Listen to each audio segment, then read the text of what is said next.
કચ્છમાં છેલ્લા કેટલાક વર્ષોથી સરકારી જમીન પર ગેરકાયદેસર દબાણની પ્રવૃત્તિ વધી. જિલ્લા વહીવટીતંત્ર દ્વારા આગામી 15મી એપ્રિલથી સમગ્ર કચ્છમાં દબાણો હટાવવા મહાઝુંબેશ શરૂ કરવામાં આવશે. છેલ્લા કેટલાક વર્ષોથી કચ્છમાં સરકારી જમીન પર ગેરકાયદેસર દબાણની પ્રવૃત્તિમાં વધારો થયો છે, જેના કારણે રાજ્યની જમીનના યોગ્ય ઉપયોગમાં અવરોધ ઊભો થયો છે. જિલ્લા વહીવટીતંત્ર આ મુદ્દાને ધ્યાનમાં લઈને 15મી એપ્રિલથી સમગ્ર કચ્છ ક્ષેત્રમાં સરકારી જમીનની ગેરકાયદેસર દબાણ દૂર કરવા માટે મહાઝુંબેશ શરૂ કરવાની યોજના તૈયાર છે. આ મહાઝુંબેશનો ઉદ્દેશ સાફ અને પારદર્શક માળખાકીય વિકાસને પ્રોત્સાહન આપવાનો છે.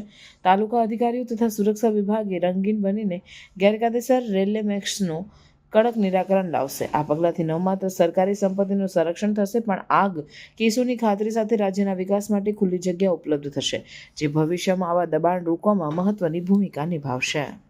વિસ્તારની દ્રષ્ટિએ ખૂબ વિશાળ આપણો જિલ્લો છે અને સ્વાભાવિક છે કે ખૂબ મોટા પ્રમાણમાં સરકારી જમીન આ જિલ્લામાં ઉપલબ્ધ છે. અલગ અલગ જાહેર હેતુઓ માટે આ સરકારી જમીનનો આપણે ઉપયોગ સ્વાભાવિકપણે કરતા હોઈએ છીએ.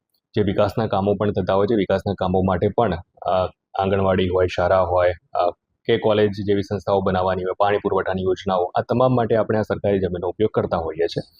એટલા માટે જ જે અલગ અલગ મહેસૂલી અધિકારીઓ છે, એ મહેસૂલી અધિકારીઓને આવી અગત્યની જે લોકેશન ઉપર આવેલી જગ્યાઓ છે, ખાસ કરીને શહેરી વિસ્તાર હોય, અગત્યના જે રસ્તાઓ આપણા આવેલા છે, આ રસ્તાઓ ઉપર કે મોકાની જે કહી શકાય એ પ્રકારની જે સરકારી જગ્યાઓ આવેલી છે, એની સ્થાનિકે અલગ અલગ તપાસની ટીમો બનાવી એની વિઝિટ કરવામાં આવે અને એની હાલની શું પરિસ્થિતિ છે, દબાણ છે કે દબાણ રહિત છે, એનું અપડેટેડ એનું રજિસ્ટર બનાવવામાં આવે અને જે દબાણ હેઠળની જગ્યાઓ હોય તો આગામી સમયમાં તબક્કાવાર આ જે દબાણો આઈડેન્ટિફાય થયેલા છે એને તબક્કાવાર હટાવવા માટેનું આયોજન કરવા માટેની સૂચનાઓ આપવામાં આવેલી છે.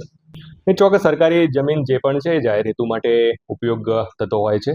સમાજને પબ્લિક એટ અ લાર્જ લાગુ પડતા જે બાબતો હોય, જેમ કે આંગણવાડીની છે, સ્કૂલ છે, આરોગ્ય કેન્દ્ર બનતું હોય છે, પાણી પુરવઠાની યોજનાઓ બનતી હોય છે, તો આ તમામ માટે સરકારી જમીનનો આપણે ઉપયોગ કરતા હોઈએ છીએ. એટલે સ્વાભાવિકપણે કે જ્યારે જાહેર હેતુ ત્યાં આપણે ઉપયોગ થઈ શકતો હોય ત્યારે વ્યક્તિગત હિત એમાં કોઈનું પણ જોવાનું રહેતું નથી હોતું.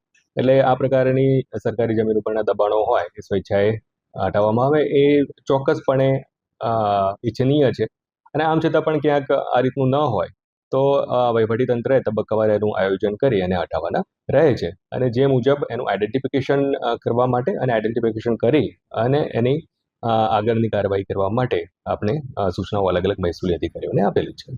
સરકારી જમીન અલગ અલગ ડિપાર્ટમેન્ટ હસ્તકની હોય છે. એટલે હાલમાં હું જે વાત કરી રહ્યો છું એ રેવન્યુ ડિપાર્ટમેન્ટ હસ્તકની જમીનની વાત કરી રહ્યો છું. નગરપાલિકા હસ્તકની જે હોય એ નગરપાલિકાએ હટાવવાનું રહેતું હોય છે. ગ્રામ પંચાયત હસ્તકની હોય તો એ પંચાયતી રાજની સંસ્થા હોય એને હટાવવાનું રહેતું હોય છે. આરએનબી હોય છે, નેશનલ હાઈવે હોય છે અને અલગ અલગ ઓથોરિટી જેમ કે ફોરેસ્ટ વગેરે છે, તો અલગ અલગ ઓથોરિટી હસ્તકની આ જમીનો આવેલી હોય છે.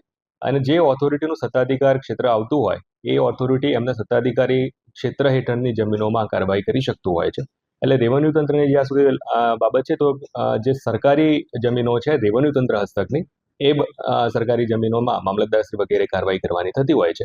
નગરપાલિકા હસ્તક સ્વાયત્ત સંસ્થા તરીકે નગરપાલિકાએ, જિલ્લા પંચાયત હસ્તકની જિલ્લા પંચાયતે, ફોરેસ્ટ હસ્તકની જમીન હોય તો ફોરેસ્ટ ખાતા તરફથી કાર્યવાહી કરવાની રહેતી હોય છે. લેન્ડ ગ્રેબિંગના અવારનવાર પ્રશ્નો ચોક્કસપણે ઉપસ્થિત થતા હોય છે. એ ખાનગી જમીનોમાં પણ વિશેષ કરીને હોય છે, સાથે સાથે સરકારી જાહેર હેતુ માટેની જમીનોમાં પણ આવતા હોય છે. એની આપણે જ્યારે પણ કોઈ અરજદારની અરજી આવતી હોય છે તો એની એક વ્યવસ્થાઓ ગોઠવવામાં આવેલી છે, જે પ્રમાણે એની ચકાસણી કરવામાં આવતી હોય છે. અને એ ચકાસણી બાદ જો એમાં સત્ય હકીકત જણાય તો આ માટેની જે કમિટી બનાવવામાં આવેલી છે કાયદાકીય રીતે, એ કમિટીમાં એનો નિર્ણય કરવામાં આવતો હોય છે.